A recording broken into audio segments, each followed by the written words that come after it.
welcome back to day 2 of EsportsNext, and I have here. Justin Stefanovic, Ooh, and where are you? Misfits Gaming Group, SVP of Partnerships. Nice to meet you. Nice to meet you. Yeah, we haven't had a chance to talk, so I guess Yeah, this is it. yeah, happy to. Yeah, tell me a little bit about your company and what you're doing here at EsportsNext. Sure. Misfits Gaming Group is a media and entertainment company that specializes in esports and bringing communities together to feel fun and imaginative play through gaming. So we used to be more traditional in esports, own teams, and we've sold a few of those assets off, and have now created our own IP, our own game studio, our own Minecraft server, and things like that, where we're connecting with different communities and just bringing fun things to life. Okay, all right. So tell me a little bit about the IP that you created or. Sure, let's see. So there's a few now.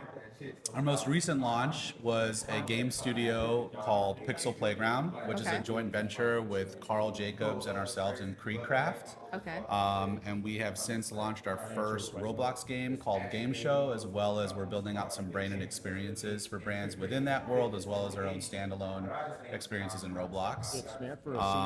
Really great success in the first 24 hours. We had over 500,000 game plays. Oh, nice. Really a lot of time spent on the game. Really, really great results overall. And then our YouTube platform, which pushes out content around that sort of Pixel Playground studio, also is already at 1 million subscribers, and it launched in March. Okay. So, Oh, wow. yeah. So fast growing, really successful so far. We also have an IP that is a joint venture with an influencer named Tubbo. So we have a Minecraft server named Tubnet that we work on that also provides mini games and fun experiences to that community. That's also averaging around anywhere between 40 to 60,000 players monthly. Oh, nice. So yeah, so far so good. We have a couple more things rolling out that'll be announced soon. So yeah, really excited about the IP we've been able to develop and bring to light and have people enjoy it. So Okay. Yeah. So, are you guys steering a little bit away from the esports scene, or are you just trying to build a different esports model within? yeah, I think for us it's we've been in competitive esports since basically 2017, and Okay. a lot of different leagues and teams, and from a revenue generation standpoint, there's a lot of red tape to work with the publishers and Yeah. what rights you have and IP sort of stuff. So yeah, we just looked at just. I always said we just always have to look at differentiating our revenue and where are different ways that we can generate money, for our org and our investors and things like that. So, I always say, and I've been in gaming for a long time, Yeah. over 15 years now. So I always say the world of Call of Duty, or people that play that game, is much bigger than the people that watch Call of Duty League, right? That's true, So yeah. how are you connecting with those groups of fans that are not necessarily the esport fan, but love playing the game, love playing online with each other, love watching the content, Yeah. but maybe not from as competitive of an angle. So I think that's always been sort of like how do we navigate more into that? And we've been slowly transitioning more from your competitive esports org to maybe we'll still have competition in our blood, and I think we'll still always have a foot in esports, but how do we look outside of that, those larger markets that we can tap into? Definitely.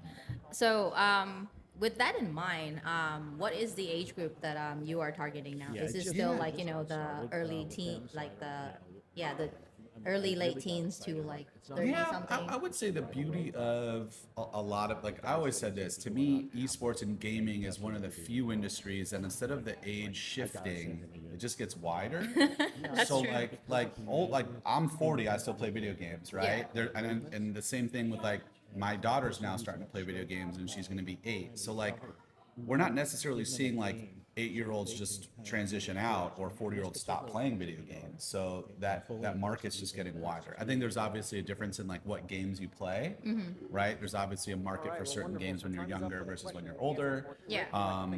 So yeah, I mean, I think we're just broadening that demographic, if you will, where we now have IP and content and things that are attractive or interested with a younger audience. Yeah. And then we also still have stuff that, 27, 30-year-olds are interested in watching and doing and interacting with too. So, Yeah. Okay. There's a question I have to ask though. So since you have like a Roblox game, right?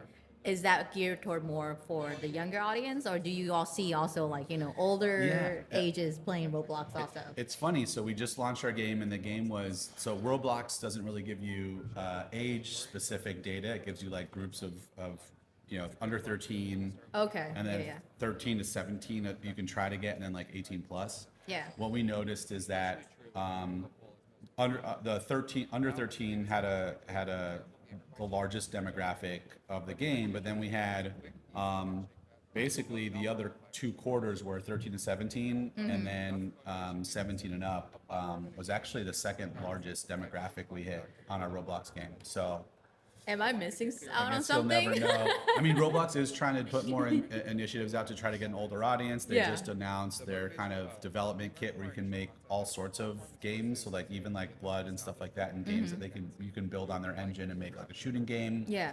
So I think they are trying to like, how do we encourage an older fan to get involved and play. It's Okay. also the data is probably hard to track. I mean, Yeah, definitely. you don't know if a kid's signing on and maybe their parents made their Roblox account for them and they don't really know who's playing the game. So like, and I always say like anytime you're dealing with a kid's game, take the data with a grain of salt. Yeah, that's it's true. really hard to tell what's what. Yeah, So. I know that when I was younger and like there's like, are you like 13 or older? I Yes, always make sure I'm right. like 90 something years old. Right. I think this birthday works. Like, yeah. Okay, all right. So then, what do you think is the future of like your company or maybe the industry Man. is at? I mean, that's the question that like I been think- talking about all day. I think the so. one thing we're seeing that I think it's growing at a good rate. I think there's a lot of interest in it still. It's having fans build on the platform that these game developers have made available. Yeah. You look at platforms like Epic with Unreal and Minecraft, people building stuff, and Yes. Roblox, people are now building more stuff and even more stuff than before. There's all sorts of those types of endeavors, and I think we'll start seeing, I mean, Epic's a great example. There's a lot of resources and community interest and brand interest in creating those unique experiences in Fortnite using Yeah. Unreal. So that's interesting. I don't know if that's going to revolutionize the future or anything, but I think that's interesting to keep an eye on. I think down the road even further, if they can figure out a way to make the sensory issues with playing AR or VR for too long, like if you've ever Yeah. played one for a while, you're kind of like, you kind Yeah. of feel dizzy. I think if they can figure that part out, I think that's an interesting one.